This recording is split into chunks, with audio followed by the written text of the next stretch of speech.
You're watching Barnstable This Morning. I'm Sarah Colvin, and I'm pleased to debut a brand new monthly segment for Barnstable This Morning on veterans issues. And our guest today is the Director of Veterans Services Barnstable District, Ed Merigan. Ed, welcome, and thank you so much for joining us. Thank you for inviting us, Sarah. Nice to be here. Thank you. I'm very much looking forward to exploring the issue of veterans services here in the town of Barnstable. And I wanted to talk, to start a little bit for those who may not be aware of what the Veterans Services Department does. Tell me a little bit about, what is Veterans Services? Okay, I'd be happy to. As you mentioned, we will be going in more detail into veterans issues as times go on. But we exist under state law.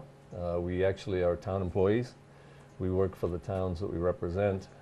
And our primary purpose is to administer state low-income benefits, a benefit called, exists under Chapter 115, Mass General Law, for needy veterans and widows of veterans who are residents of the town.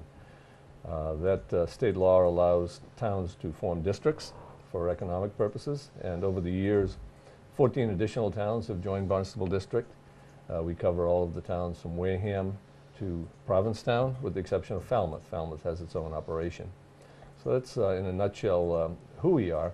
In addition to administering the state low-income benefits, which are paid directly by the towns, we're also a one-stop shop for all veterans benefits. So if we can't provide the benefit ourselves, we can direct them to those agencies that can, and then work directly with those agencies. Sure. So veterans who may need some assistance in any number of ways, whether it be housing or medical care or other assistance, you may not be able to help them directly, but you can connect them with the people that can help them, or the agencies that can help them. Exactly. Yeah. Are there, I would imagine here on Cape Cod we have a relatively large amount of veterans. I would think it not only being a haven for retirees, but just the lifestyle we've got here on the Cape. Are there a large number of veterans that we serve, or that you serve here on Cape Cod? It is a higher ratio than the rest of the state, primarily because of the retiree community and the proximity to Bourne. The approximately 25,000 veterans here in our district, and approximately 8,000 widows that we assist as well. And there are different generations of veterans as well. I mean, we think about the World War II or World War Korean, the Vietnam vets, and then the veterans for the more recent wars. And how do their benefits differ, and how do their needs differ? Well, there is difference by generation, but there's also overlap. For the vets coming back from Iraq, Afghanistan, the current conflicts, they're interested in education. They want to get back to school, take advantage of the GI Bill. For those who are established in jobs, home loans to buy that first home, GI Bill, GI loans, job searches. We work directly with the local veterans employment rep at the Career Center to get them into the job market again. Compensation for service-connected disabilities, any injuries, psychological or otherwise, physical, traumatic brain injury and so forth. We work closely with the Vet Center, the VA Clinic, and the Veterans Outreach Group. They do the counseling, we do file the claims. Getting into the VA medical system, and bonuses. All of the wars, veterans who entered the service from Massachusetts and served during wartime are eligible for a state bonus. There's no statute of limitations on that, so older vets, World War II vets, Korean War vets, Vietnam vets, who have not applied for that bonus, we can still apply for that as well. For Vietnam vets, some of them at that age where they may be getting laid off, companies are closing and so forth, reemployment is an issue for them. Pensions, if they're not able to work anymore, but it's not directly due to their time in service, we can help them with non-service connected pensions. Medical, as they approach 60, 65, getting the VA healthcare system. Again, compensation for old injuries that have gotten worse, or if they never bothered to file. And then with our Korean and World War II vets, much the same, compensation, medical, and of course the one that we don't like to talk about but really need to know about, and that's burial and funerals. Right, and we certainly have seen the population of our World War II and Korean War vets, dwindle over the years. I know just covering the services at Veterans Day and Memorial Day, the numbers of those gentlemen, our veterans, have certainly gone down. So good to know that that is a topic you don't want to have to talk about, but it can be a very costly expense for the veterans' family. So good to know that that's something that you guys can help out with as well. Absolutely, and as you mentioned, as we're losing those great veterans, our our Vietnam vets have become the largest block of veterans now that we're assisting. So, yeah. Indeed, and of course we continue to see new veterans coming in with the with the current wars that are going on, the current conflicts. How have we seen the needs for our veterans change? And I know obviously we still have the different layers, the different generations, but have we seen the needs of our veterans change? I'd say over maybe the past decade. I'm not sure that we've seen specific needs change. Each war has very similar needs as veterans return and as they age. So as they move from one generation to the next, their needs do change. But a veteran is a veteran, and whether they're a peacetime vet or served during wartime in combat or not in combat, in support roles and so forth, we look at each case individually and try to fit the benefits to their needs. What would you say is the most challenging thing or challenging service for you to try to connect veterans with? Obviously, I think every case is different, but when you think about perhaps things that might take a little bit longer or things that are a little more difficult to connect them with, is there something that sticks out as more of a challenge? Well, compensation for service-connected disabilities and pensions, those benefits that we have to file through the VA, Veterans Administration, for approval, denial, that sort of thing. Time is an issue. And a third benefit that we'll talk in another session more about, aid and attendance for our elderly who need nursing home or visiting nurses, that sort of assistance takes quite a while to process. The VA is doing a much better job on the compensation issues. They were taking 10 to 12 months. Now they're getting it done in 3 to 5 months, and they've gone to something called a fully developed claim, where if we send in, rather than having them go out and get the medical evidence from the doctors and so forth, and we send the entire package at once, they're getting that down to 3 to 5 months. So I know that sounds like a long time, but it's a big improvement. And if we have a case where we're going to have to develop the case, such as PTSD counseling or something, they allow us to file an informal claim right off the bat to start the effective date, and then we can file a full claim 2 or 3 months later when we have the evidence. Absolutely. And you know, we certainly hear it, especially in Hyannis, hear a lot about the problems of homelessness, and I know that there are a number of homeless men and women who are former veterans. Is that something that you guys can help out with as well, or is it something that you're working with some of the local agencies to try and help these veterans who may have found themselves homeless at some point? Well, the homelessness is one of those evolving sort of things. We will become aware that a veteran may be about to become homeless because perhaps a substance issue or lost a job, not able to keep up with housing payments and so forth. So to a limited extent, if they haven't gotten too far behind on a mortgage, we can sometimes help there if we can see a way out, if we're working towards a solution. But there are agents. First of all, the state has made that a priority over the last couple of years under Secretary Nee, to try to reduce or eliminate veterans' homelessness. And since it is an ongoing issue, we may solve everybody today, but tomorrow there may be an additional homeless veteran. Right. They've made huge strides, and they've done an excellent job, I think, in reducing that problem. We don't see a lot of homeless veterans on the Cape right now, but the ones that we do see, we work closely with the Veterans Outreach Center, and they have 16 units on South Street. They also have a program called SSVF, which can assist with first and last for a veteran to get into a rental unit. But again, they have to see sustainability. The veteran has to show a pattern that says, if you get me into this unit, I can pay my rent going forward and so forth.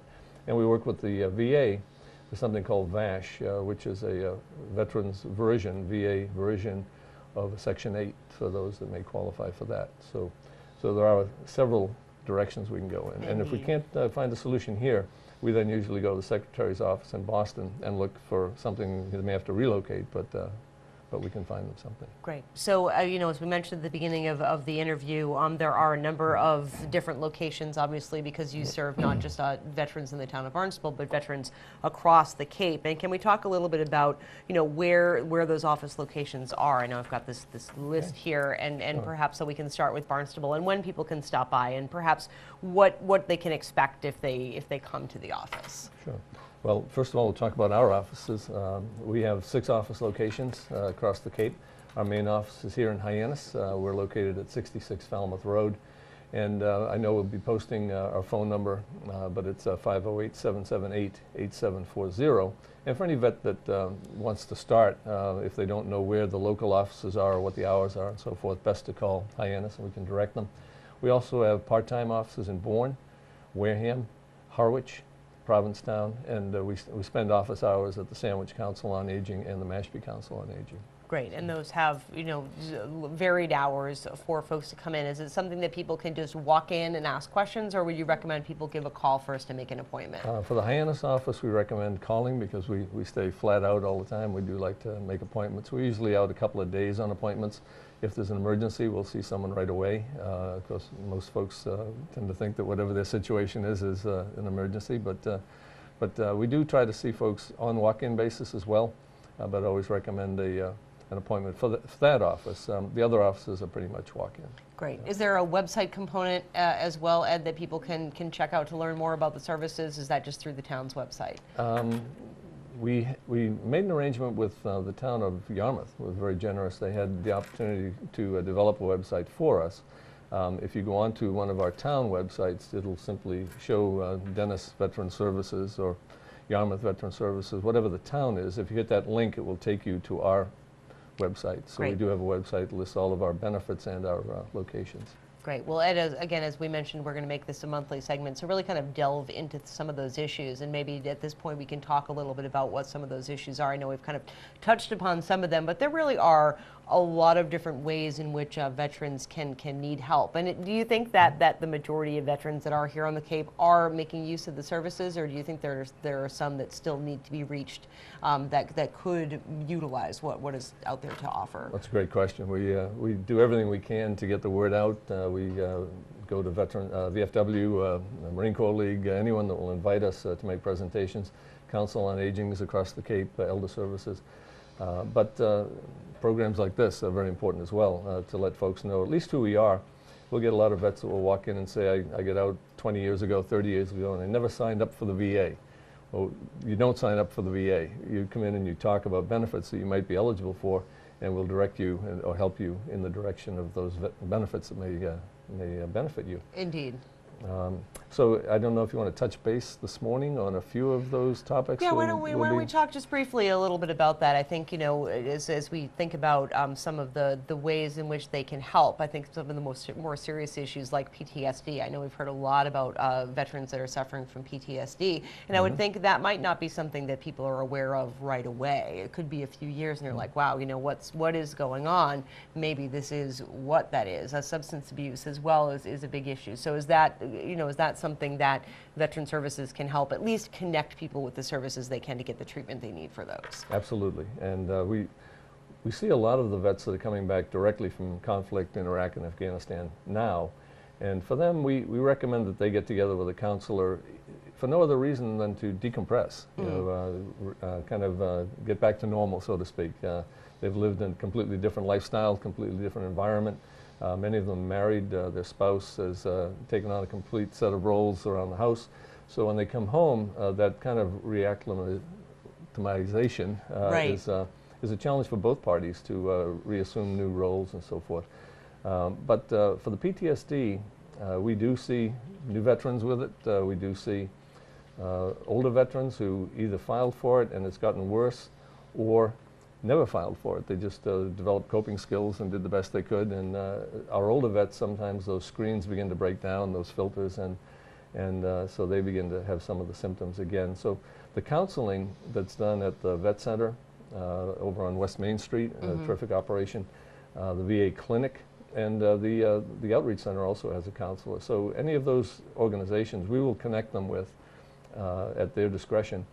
After 2 or 3 months of counseling, the counseling alone helps a lot to alleviate the symptoms.